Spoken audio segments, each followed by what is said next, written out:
So melodic minor is a very interesting scale and it can be used in a lot of different ways. Today I'm going to be showing you how to use melodic minor in your compositions/songs that you write. So today what we're going to do is we're going to use borrowed chords, which means essentially we're going to be taking the chords from melodic minor and we're going to be placing them in there. Now a lot of textbooks will tell you the melodic minor is melodic minor going up and then natural minor going down. We're not going to be doing that today because all the things that I'm concerning you with today are not using like just straight up scales going up and down. And we're just going to be using the scales as a framework. That rule doesn't really apply to us. That rule is mostly towards like, oh, certain kinds of music actually only go up melodic minor then down natural minor. But for our music, we're trying to innovate, so we're going to not use that. Anyway, let's jump right into it. So what exactly is a melodic minor? So melodic minor can be seen as the natural minor scale, but with a raised sixth and a raised seventh. The natural minor scale is really just the major scale, but starting on the perspective of the sixth note.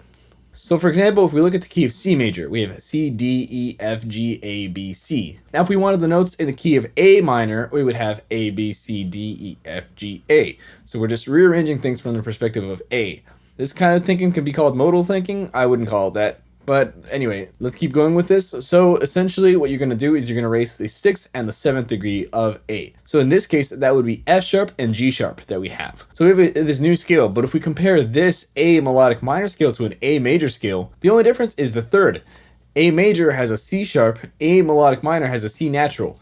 So actually, melodic minor can be seen as a natural minor scale with a raised 6th and 7th, or it can be seen as a major scale with a flat third, which for our purposes will be a lot easier. So I'm going to bring this back into the key of C major because we have all natural notes, and let's dive into this. So as you may already know, there's chords baked into every single scale that there is. Because a scale is a collection of notes, when we group those notes in a certain way in tertiary harmony, meaning in thirds, then we get certain chords. If you're unfamiliar with that, I actually have a video on that, so I would check that out before proceeding further because we're about to get into a lot of nerdy chord stuff. But anyway, so whenever you're writing music in a certain key, basically you're using all the chords baked into the key. So if we're in the key of C major, you're using C major, D minor, E minor, F major, G major, then you're using A minor, B diminished, and then C major again.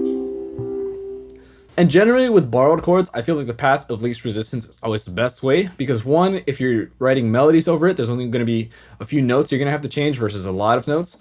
And two, it's a lot more seamless of a transition. So we're going to look at the triads within C melodic minor. So in the key of C melodic minor, we have C, D, E flat, F, G, A, B. Now, one easy way to find out the chords is to kind of just copy paste the chords in the key of C major and then change the one note that's different, which is the E flat. So all the chords within C major that have an E natural are the ones that are going to change. The ones that don't have any E natural aren't going to be changed at all. So actually, we're only really looking at 4 new chords. So in the key of C major, C has an E, it's C, E, G. E minor has an E, obviously, because it's E, G, B. And A minor has A, C, and E, so that those 3 have E. So we're going to be changing those 3, but we're still going to have D minor, we're still going to have F major, we're going to have G major, and we're still going to have B diminished. So let's take our C major triad, and we're going to take the E natural and make it E flat. So this gives us a C minor triad. We have the notes C, E flat, and G, and we have a minor third and a perfect fifth, which makes us a minor triad. You could also look at it as C to E flat is a minor third, and E flat to G is a major third, so we have a minor triad. Then let's take our E. We have an E minor, let's lower that to E flat. We now have E flat, G, and B. So with that, we have an E flat augmented triad because we have E flat to G, which is a major third, and G to B, which is also a major third, or if we look at B to E flat, that's an augmented fifth. Again, if what I'm telling you is confusing, you might want to check out this video. But anyway, so then finally we take our A minor triad, we're going to take our E natural and lower down to E flat. Now we have A, C, and E flat, which is an A diminished triad. So from A to C is a minor third, and then from C to E flat is a minor third, or from A to E flat is or A to E flat is a flat 5 or a diminished fifth. So now we have those 3 extra chords. So instead of 7 chords, we have a total of 10 chords we can draw from. So we have C, C minor, D minor, E minor, E flat augmented, F major, G major, A minor, and then B diminished. which is also nice because now we have an augmented triad that we can pull from and use it in some kind of context. Now, if you're singing a melody over this, you would only have to make your E's into an E flat, and then you accommodate that. So I'm going to improvise something real quick. I'm going to sort of sing along just so I hear what I'm doing. I'm sorry for my vocals.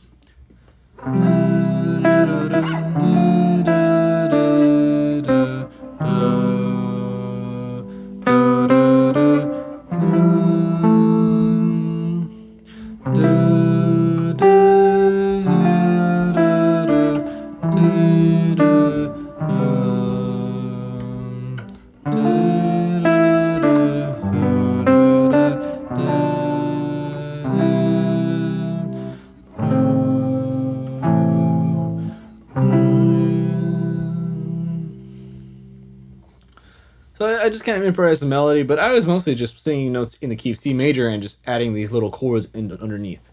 Really, the trick is kind of being able to hear where the melody's going, and it's also, I'm really thinking about the bass line. Like, for example, from E minor to E flat, we're just changing the root down a half step.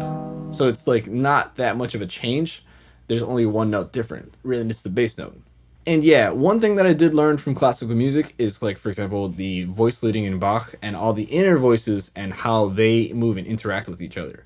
So that's sort of what I'm trying to do here. And actually, that's not all. So melodic minor is one note away from a major scale. So for example, C melodic minor is just C major, but with an E flat instead of an E natural.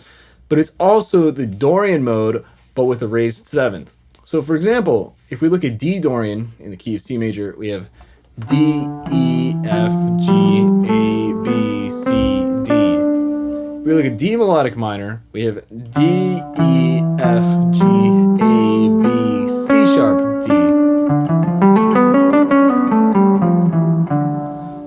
Remember how I said that melodic minor is like natural minor, but with a raised sixth and a raised seventh?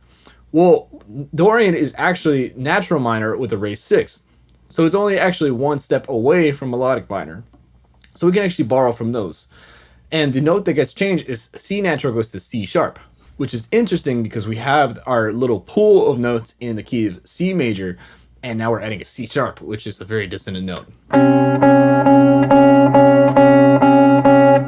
But when used in a cool way, we can make it not dissonant. Anyway, so the same thing applies. We only have to look at the notes with C in them in D Dorian or the key of C major. So let's take a look at these triads now. So if we raise C in C major, we actually get C sharp diminished. We have C sharp, E flat, G. So we have a minor third and a flat five. Or from C sharp to E, we have a minor third, and E to G, we have a minor third. Then we also have F major, which turns to F augmented now. We have F, A, C sharp, major third, or major third, and sharp five. Then from our A minor, we have A, C, E going to A, C sharp, and E, which is actually just an A major triad. So we get 3 more chords to add to our collection, giving us a total of 13 chords. So I'm going to play you all 13 of them in order, and I'm going to try to have the voices expand as I go up the scale.